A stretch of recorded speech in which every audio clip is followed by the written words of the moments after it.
G'day and welcome to another video. In today's lesson we will make this really cute washcloth. This could also be used as a hot pad. I would highly recommend, if you're using it for a hot pad or anything that is hot, like for the oven or when you're cooking, I highly recommend using 100% cotton. Anything that has acrylic in it will melt if it gets too hot. This can also be used in the shower and you could use it as a washcloth. It is a double thickness, so you've got two thicknesses to it. This is a great beginner's project and it can be made to any size that you like. I have used 25 chains with this one. This is a worsted weight cotton, but you can adjust it really easily, so you could do start with 30 chains, or you could start with 40 chains depending on the yarn that you're using. This is a worsted weight, which is a 10 ply or double knit. I will just measure it for you so you know how wide it is. It's approximately 14 centimeters or about 5.5 inches. So it is actually square. There we go. So like I said, it's really easy to adjust. You just change the amount of chains at the beginning and it can be any number of chains. This pattern does not have multiple. So I love the texture on this. It almost looks like it's knitted. So let's get started on the lesson.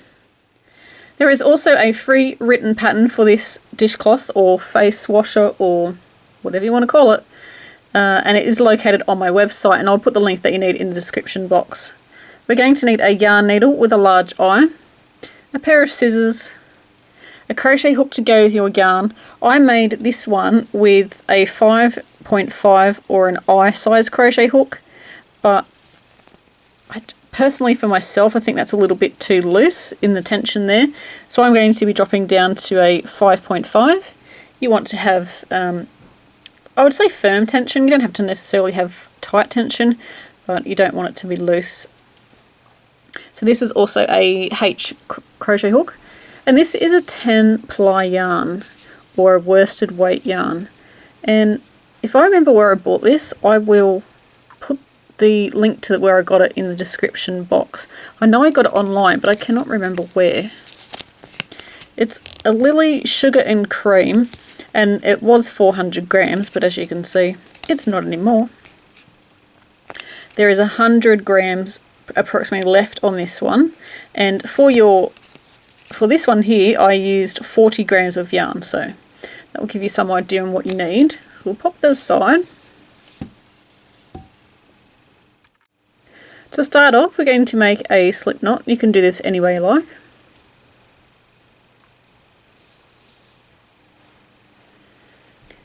And to start, we are going to do a chain, and I am going to chain the same amount as what I did for the other one, and I'm going to chain 25. But like I said, you can make as many chains as you like.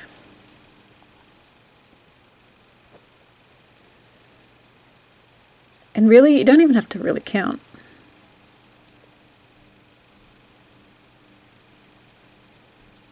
Because the length that you make your chain is approximately how wide your dishcloth is going to be from point to point, because we actually seam it up here. So that's how wide it's going to be. And you can see on the back there, that's our starting chain. So again, it's the same width. So decide how big you want it. I mean, this would be great to make little baby washcloths. Nice and soft, nice and thick. So I haven't even been counting these. Let's have a quick count.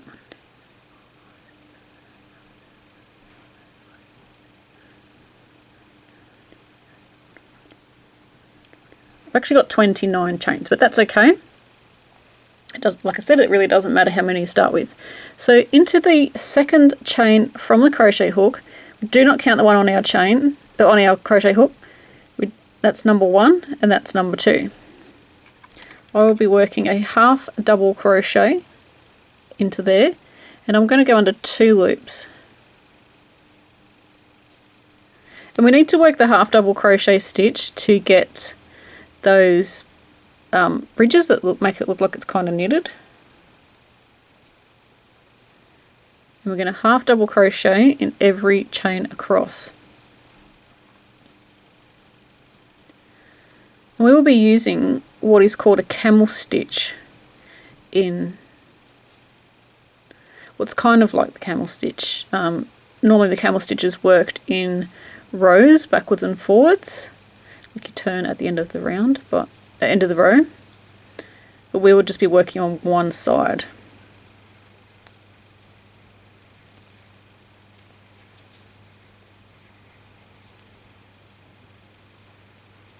I don't know if you can hear that noise in the background, that's my washing machine.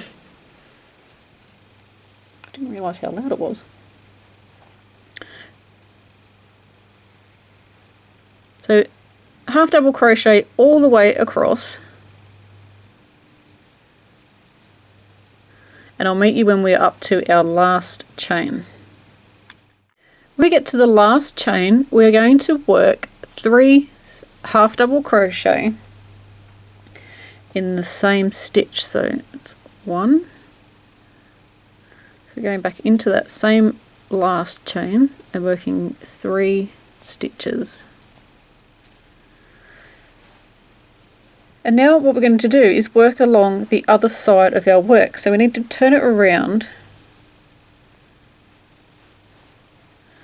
and normally in patterns it will tell you to work into the chain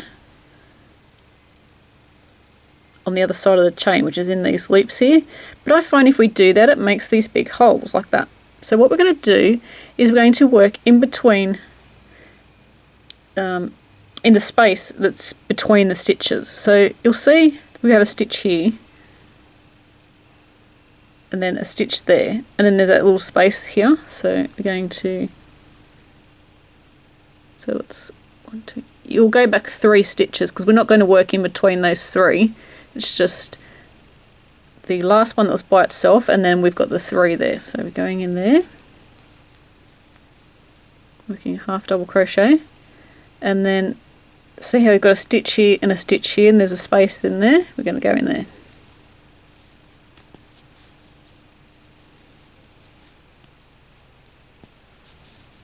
And we're going to do this all the way across, working a half double crochet.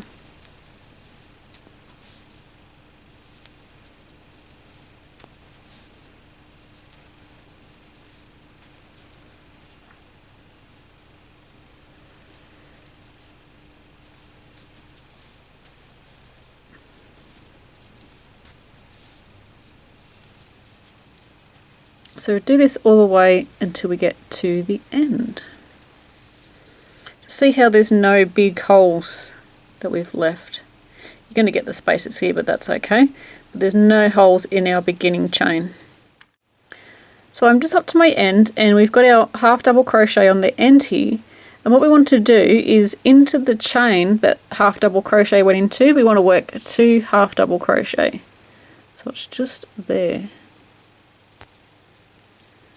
So we want to work 2 into there, and then that will give us a 3 in total that we have on the end, and then that will match the other end down there.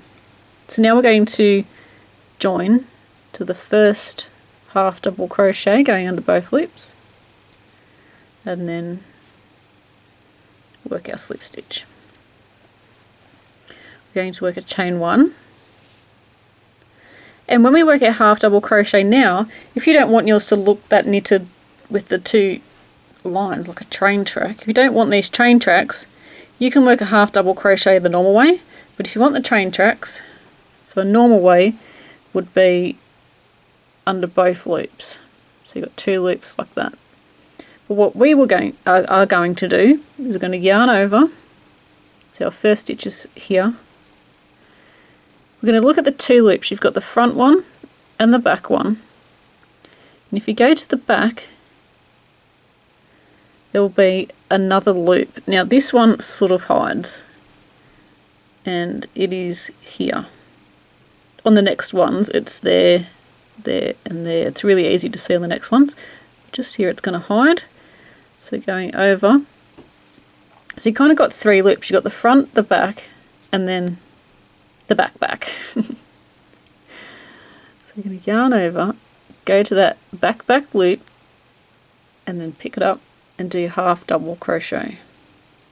Again, yarn over, got your 2 loops like normal, turn it towards you, and you'll see the loop at the back. Once you know where it is, it's really easy to see it. It's just getting used to looking at it in a way that we don't normally look at it, because it's got 2 loops at the top. Turn it a bit towards you, and then you'll see that loop just here. And as you work around, because we've already worked the back loop, it'll kind of just pull it forward and it'll be easier for you to see.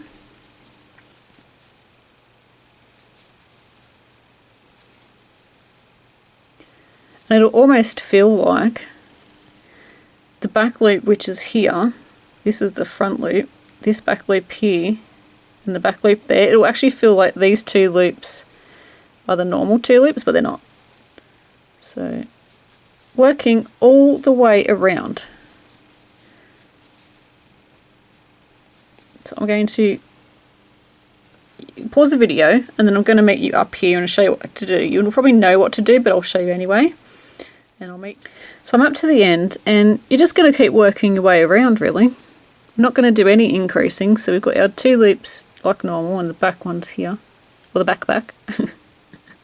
Did we just invent a new name?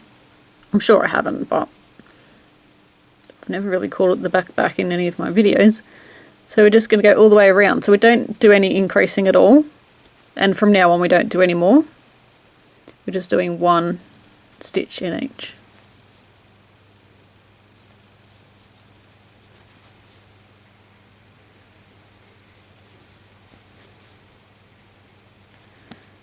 And so pause the video, we're going to crochet all the way across, and I will meet you when we are back to the beginning, so see you in just a moment. So from now on we're not joining our rounds, and we're just going to keep working into that back loop. Oh, that makes me giggle every time I say it.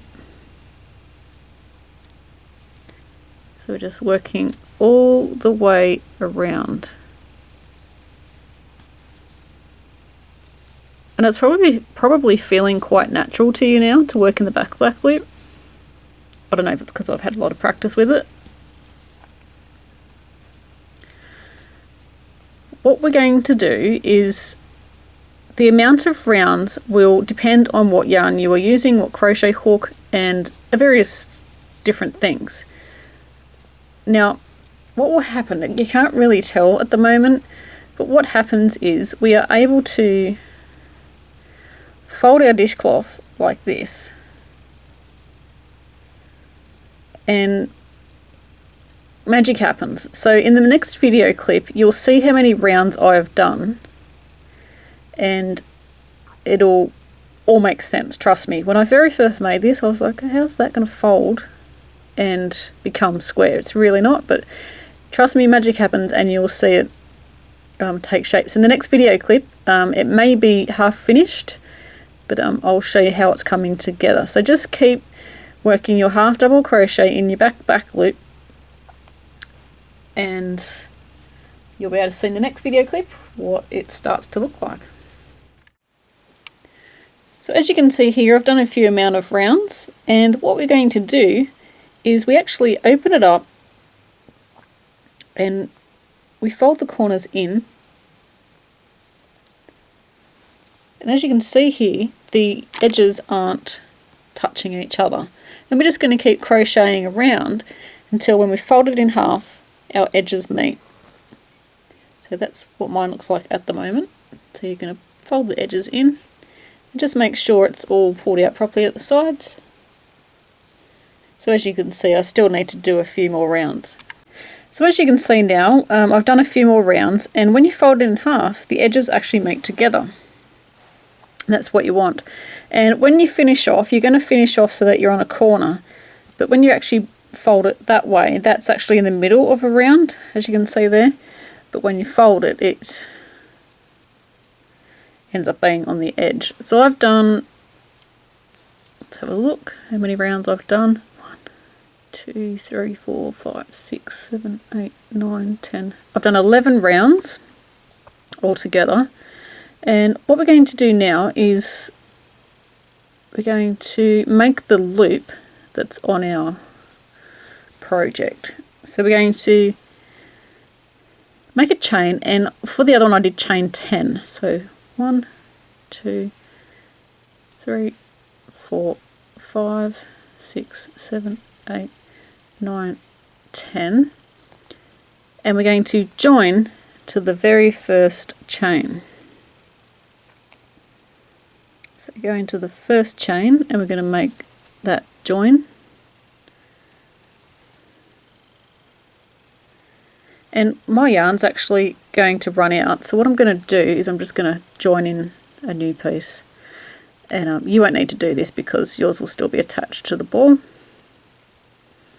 I accidentally cut it off and then realised I hadn't finished. So what we're going to do now is around this chain 10 we're going to work half double crochets. You can work single crochets as well, and into the centre of the circle we're going to work about 15 stitches. You're just working into the middle and you're just going to keep going until it's full up, so it's probably about 13 to 15 stitches. So that's 3, 4, and just snug them around so they're nice and tight.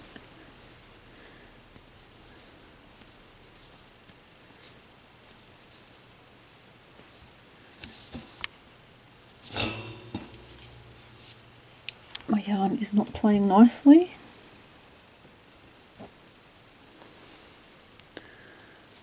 So crocheting around. And I'm really not going to count them, I'm just going to keep going until I've covered up that chain.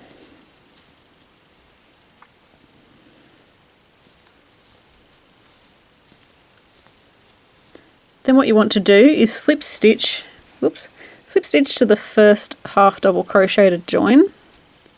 So I just went under the 2 loops there.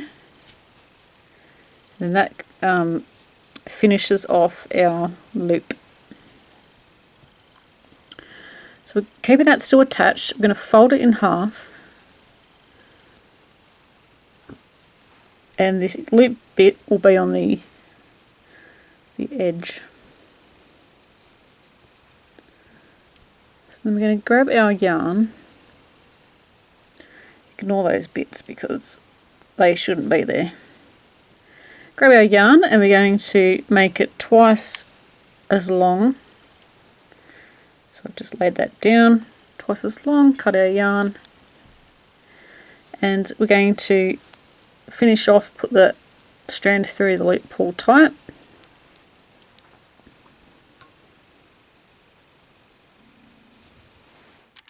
And now we're going to stitch it closed. So you want to make sure that it's folded properly. You're just going to make sure it's square when you look at it, because otherwise you could accidentally sew it crooked, and we don't want to do that. So folding it in half, the points will be on the corners, and then just make sure it's all nice. So these 2 strands here won't be there on your one. So we'll just hide those down in there.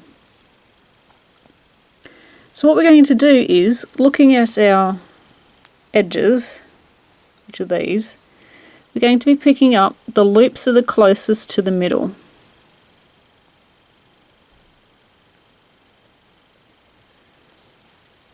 So the ones closest to the edge, so that one there, and that one there.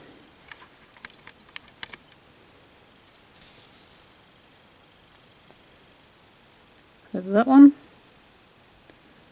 and that one.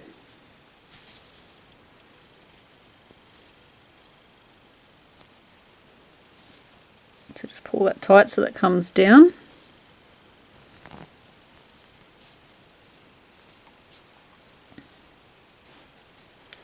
And you want to make sure there's no big hole there. If there is a big hole there, you can actually stitch it down. That'll be alright. So we're just grabbing loops I'm just going to hide those tails on the inside so they will disappear.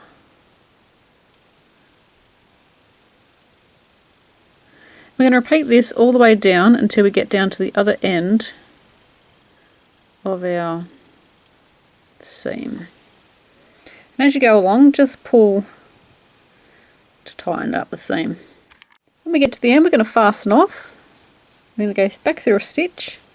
And before we pull that close, we're going to go through the loop and then just pull that tight. Then we can sew our ends back into our work, and we're just going onto the inside of the work, like into the hollow section of the work, and then just pulling it out somewhere else. Pull that through, cut off our yarn. When we pull it out, this is going to disappear with luck. See, there it goes, gone. And mine does have a little tiny hole there, so I'm actually going to sew that up as well.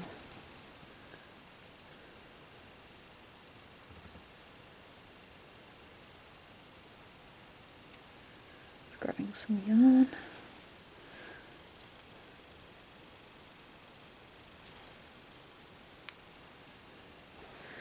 I can see a little gap. I don't know if it shows up on camera, but I can actually get my finger in there.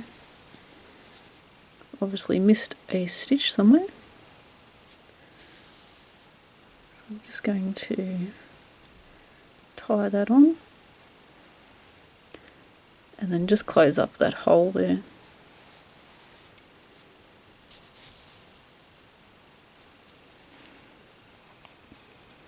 Just makes it look neater. I mean, sure, it's only going to be for me, but if you were going to sell it or something, you want it to look really good. And I can actually sew this end into these stitches here.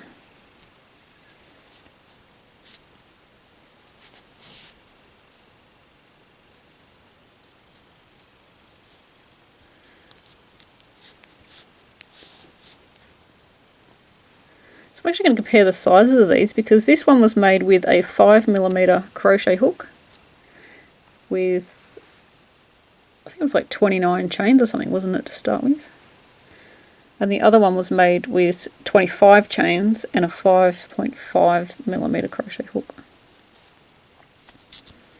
So I'm wondering if there's going to be any difference in size.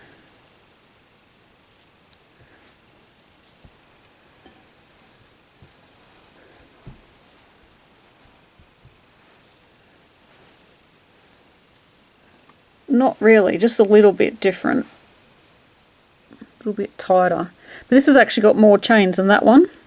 This has got about 5 more chains more than this. But because I use a smaller crochet hook, it's coming out a little bit smaller. So that's really cool. Yeah, I do prefer it with a tighter crochet hook, smaller crochet hook. It's nice and tight, where this is really floppy, which would still work anyway. But yeah, really love those. They look really, really cool. So please share your creations on our Facebook page. I'd love to see what you have come up with, the colours that you've used, the yarn that you've used. I wish you could feel these, they're really soft. I've never made one before, so I'm really happy with those. Share your creation on our Google+. We love to see what you've been up to. Subscribe, as we have 2 videos every week here on Bob Wilson 123. This was a Whip It Up Wednesday project, so this can be made in less than 3 hours, and we have one of those every single Wednesday. And on a Friday we have videos that will take a little bit longer than 3 hours to make. So I really hope you enjoyed this video. Thanks for watching, and until next time, happy crochet.